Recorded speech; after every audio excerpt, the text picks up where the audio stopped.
Hi friends, welcome back. And మనం ఈరోజు తెలుసుకోబోతుంది వచ్చి పోస్ట్ మెథడ్ ఇన్ అవర్ ప్లేరెట్ జావా. ఓకే, ఇక్కడ ఎలా ఒక పోస్ట్ మెథడ్ని చేస్తాం అనేది మనం చూద్దాం. ప్రీవియస్ దాంట్లో మనం గెట్ లిస్ట్ ఆఫ్ బుకింగ్స్ చూసుకున్నాం, అండ్ అలాగే మన పేలోని డిస్ప్లే కూడా చేసాం. ఓకే, నా ఈ పర్టికులర్ సెషన్లో మనము ఈ పర్టికులర్ పోస్ట్ మెథడ్ ఇది ప్రతిసారి మనకు 100% 200 ఇచ్చేస్తుంది. అందుకోసం దీన్ని యూజ్ చూశాను. నెక్స్ట్ అప్కమింగ్ సెషన్స్లో నేను వేరే కూడా తీసుకుంటాను. ఓకే, వేరే దాంట్లో అంటే మనకి యూనిక్ ఈమెయిల్ ఐడి క్రియేట్ చేసి ఆ యూనిక్ ఈమెయిల్ ఐడిని ఎలా రెక్టిఫై చేస్తాం అనేది కూడా నేను అక్కడ చూపిస్తాను. ఓకే, అక్కడ మీకు 100% క్లారిటీ వస్తుంది. ఓకే, ఈ పర్టికులర్ కేసులో మనము కాపీ చేసుకుందాం. ఓకే, ఇక్కడ రాస్తాను. ఓకే, ఇది వచ్చి పోస్ట్ రాస్తాను. పోస్ట్. ఓకే, అండ్ ఇక్కడికి వచ్చేసరికి మనకు ఈ యూఆర్ఎల్ సేమ్. ఓకే, బట్ మనకు కొన్నిసార్లు పోస్ట్ మెథడ్ డైరెక్ట్గా రాస్తే మనకు ఫెయిల్ అవుతుంది. ఓకే, ఎలా ఫెయిల్ అవుతుంది ఏంటి అనేది చూద్దాం ఇప్పుడు. ఓకే, ఇది క్లోజ్ చేద్దాం. ఓకే, వితౌట్ వెన్ మనం బాడీ రిక్వెస్ట్ బాడీ పోస్ట్ చేస్తున్నప్పుడు ఎలా మనకు అది ఫెయిల్ అవుతుంది అనేది కూడా చూసి తర్వాత దాన్ని ఎలా రెక్టిఫై చేయాలనేది కూడా చూద్దాం. ఓకే, ఇప్పుడు దీనికోసం నేను రిసోర్స్ దాంట్లో ఒక డేటా జేసన్ క్రియేట్ చేస్తాను. Okay, data dot JSON. Okay, ఇది నా ఫైల్. ఇక్కడికి వస్తే మనకు ఈ particular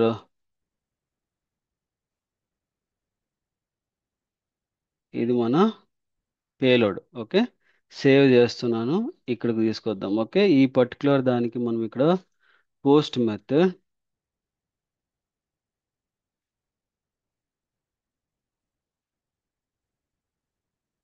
okay, post method create చేసాం. అండ్ మనకు రిక్వెస్ట్ బాడీ కావాలి కాబట్టి ఇక్కడ మనకు ఒకటి స్ట్రింగ్ తీసుకుంటాను. ఇక్కడ present string JSON. Okay, string JSON తీసుకొని ఆ న్యూ స్ట్రింగ్ తీసుకుంటాను. ఓకే, ఈ పర్టికులర్ స్ట్రింగ్కి నేను ఫైల్ రీడర్ కింద ఇస్తాను అనమాట. Okay, file reader dot read.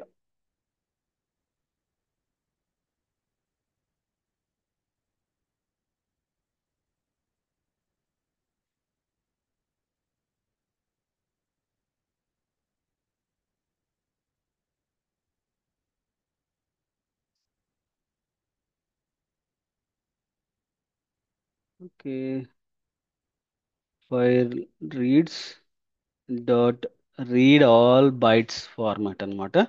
Okay, ఈ పర్టికులర్ ఫంక్షనాలిటీ అంటే 1.8 ఆర్ బిలో వర్షన్స్కి ఇది వర్క్ అవుతుంది. ఒకవేళ మీరు 1 అబోవ్ ఫీల్డ్ వాడుతున్నారంటే ఇక్కడ మీకు రీడ్ స్ట్రింగ్ అనేది ఒకటి ఉంటుంది. ఇక్కడ రింగ్ స్ట్రింగ్ పాత్ అది యూజ్ చేస్తే సరిపోతుంది. ఓకే, ఇక్కడికి వచ్చేసరికి నా ఫైల్ అనేది ప్రొవైడ్ చేయాలి కాబట్టి మనం ఇక్కడికి వస్తే మన ఫైల్ వచ్చి ఎస్ఆర్సి టెస్ట్ రిసోర్సెస్లో మన ఫైల్ అనేది ఉంటుంది. కాబట్టి నేను file name SRC slash test slash resources. మనకు స్పెల్లింగ్ మిస్టేక్ ఉన్నా కూడా తగ్గిపోతుందండి, మనకి క్లారిటీగా రాయండి. Okay, test data dot JSON. Okay, మన జేసన్ ఫార్మాట్ అనేది ప్రొవైడ్ చేసాము. ఈ పర్టికులర్గా change read all bytes. Okay, read all bytes. Okay, sorry, ఇది పాత్ కూడా ఎంక్వైరీ చేస్తుంది కాబట్టి పాత్ డాట్ గెట్. ఓకే, ఈ గెట్ ఫైల్కి సారీ,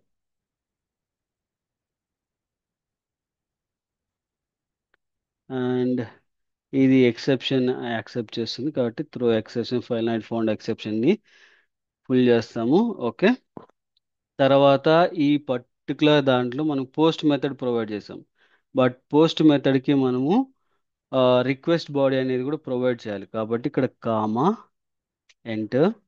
ఓకే, ఇప్పుడు request options dot create dot asset data. Okay, ఈ పర్టికులర్ ఫార్మాట్ ఇచ్చినప్పుడు జేసన్ ప్రొవైడ్ చేస్తాం. ఓకే, మనకి ఇక్కడ జేఎస్ అనేది ప్రొవైడ్ చేసేస్తాం. ఓకే, 100% అనమాట ఇది. ఓకే, ఇప్పుడు దీన్ని మనము ఎన్నిసార్లు రన్ చేసినా పాస్ అవుతుంది, ఎందుకంటే ఇది ఆటోమేటిక్ డమ్మీ కాబట్టి మనం ఎన్నిసార్లు రన్ చేసినా కూడా వర్క్ అవుతుంది. ఓకే, ఇప్పుడు మనం చూడండి, పోస్ట్ మెథడ్ క్రియేట్ చేస్తున్నాను. ఇది బేసిక్గా ఏంటంటే ప్రతిసారి అలో చేస్తుంది, మనం ఎన్నిసార్లు డూప్లికేట్ ఇచ్చినా కూడా క్రియేట్ చేస్తూనే ఉంటుంది. దీనివల్ల మనకు కొంచెం ప్రాబ్లం ఉంటుంది అనమాట. బట్ రియల్ టైంలో ఇలా ఉండదు. ఓకే, ప్రతిసారి మనకు ఒకే పేలోడ్ని వాడి రన్ చేయడం అది ఒరిజినల్ డెవలప్మెంట్ కాదనమాట, డూప్లికేట్. అది మనకు 100% వర్క్ అవ్వదు, కాబట్టి మనకు ఫెయిల్ అయ్యే అవకాశాలు ఎక్కువ. అండ్ మనకు రికమెండ్ చేయరు. యూనిక్గా క్రియేట్ చేయాలి. ఆ యూనిక్గా ఎలా క్రియేట్ చేస్తారు ఏంటి అనేది మన నెక్స్ట్ వీడియో సెషన్లో పక్కగా చెప్తాను. ఓకే, ఇది కొంచెం డౌన్లోడ్ అవుతుంది, కొద్ది టైం తీసుకుంటే అంతవరకు నేను పాస్ చేస్తాను వీడియోని. ఓకే, ఆ, ఇప్పుడు వర్క్ అవుతుంది. ఓకే, ఇక్కడ చూడండి, data.json అండ్ బుకింగ్స్ అండ్ మన డేటాని అంతా స్టోర్ చేసాము, ఇక్కడ రన్ చేస్తున్నాం. ఓకే, ఇందాక అన్ని డౌన్లోడ్ చేసింది. బ్రౌజర్స్ ఏంటంటే ప్రతిసారి ఏదైనా కొత్త అప్డేట్ వచ్చిందంటే ఆటోమేటిక్గా ఇది డౌన్లోడ్ చేస్తుంది. చూడండి, పాస్ అయిపోయింది. ఓకే, ఇలా మనకు 100% వర్క్ అవుతుంది అనమాట. ఓకే, మనకి ఇంకా దీన్ని ఇలా కాకోకుండా మనకు ఇంకా అంటే మనకు యూనిక్ ఈమెయిల్ ఐడి కానీ, యూనిక్ నేమ్ కానీ, యూనిక్ లాస్ట్ నేమ్ కానీ, యూనిక్ పాస్వర్డ్ కానీ ఉంటుంది. అటువంటిప్పుడు ఎలా రాస్తాం అనేది నెక్స్ట్ వీడియో సెషన్లో మీకు క్లారిటీగా చూపిస్తాను. ఓకే, ఐ హోప్ మీకు ఎంటైర్ ఇన్ఫర్మేషన్ వెళ్ళిపోతుంది అనుకుంటున్నాను. Please do subscribe and share to your friends and colleagues. Thank you.